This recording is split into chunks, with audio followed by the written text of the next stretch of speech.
Morning to you. I think there really has been so much happening, particularly in this trial, and it's been a busy few days in our court. So for the sake of the viewer, catch us up with what we've heard so far in the various testimonies and then what's expected to happen today.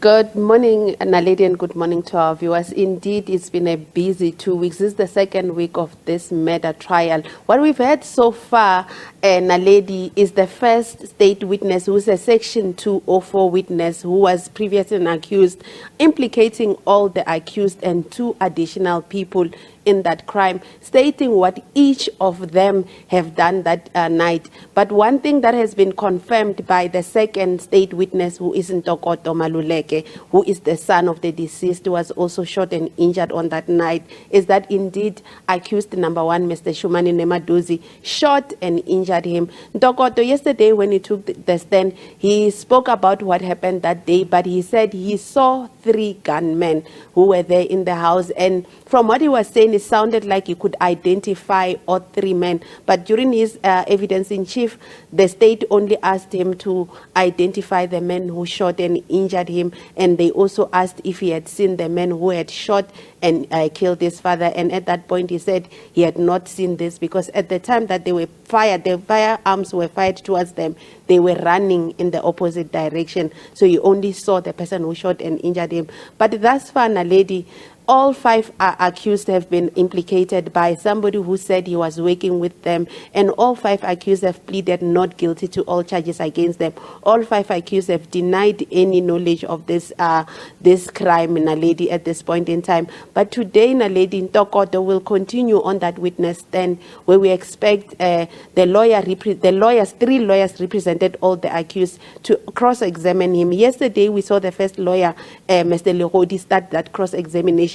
And part of his cross-examination, the main point was to find out, because Ntokoto kept saying, indeed, he did make 2 statements to the police, but some of the issues that were written in the statement were not necessarily what he said to the police officers, stating that he gave his statement in Xitsonga, and the police officers did not speak Xitsonga. Some were Sepedi speaking and others Venda speaking, stating that they could have missed some of the things that he said, stating that some of the things that he said were not in the statement, but also that some of the things that were in that statement were not things that he had said. So the defense, from what we gather, they just want to show the contradiction in the evidence that is in his first statement, which was given about 4 days after the incident, and the second statement that we understand was made in March this year. And the state is also saying these contradictions are not just in these 2 statements, but also in the oral evidence that he gave yesterday in court. It looks like these are 3 different versions that are coming from 3 different people.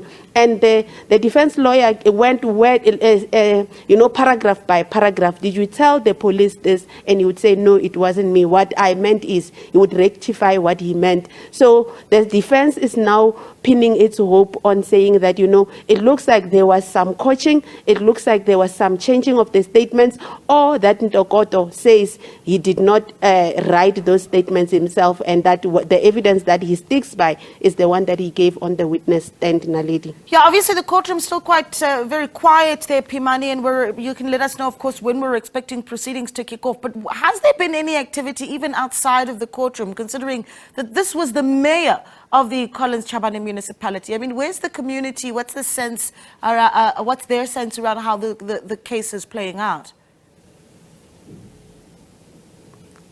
Naledi, the court has started now in the next courtroom from where we are. It started at 9 a.m. before Judge Matsoro. But the activities around it, Naledi, died down towards the end of last week, where we saw some community leaders who were leading the communities of Malamulele. Initially, when the trial started at the beginning of last week, we saw buses coming in to bring in community members from Malamulele, who, like, people were saying they want to see what's going to happen. But by the end of last week, community leaders were coming to us to say they have run out of funds. They are appealing for local business people in the area to assist them to ferry people to court. So today, yes, indeed, Naledi, inside the courtroom, there is the family of the deceased. There are some ANC leaders specifically, some in the province, some in the region of Vembe. But in terms of community members, we've been told there are no funds to ferry them. But what we expect to happen in that court case, Naledi, as it proceeds, is for Ntokoto to continue being cross-examined. And the state has stated that once that cross-examination is complete, they will be calling in other witnesses who include a neighbor who probably had this incident, but also other people from that community. From what we gather, there are 3 witnesses that are ready to take that witness stand today, Naledi. Yeah.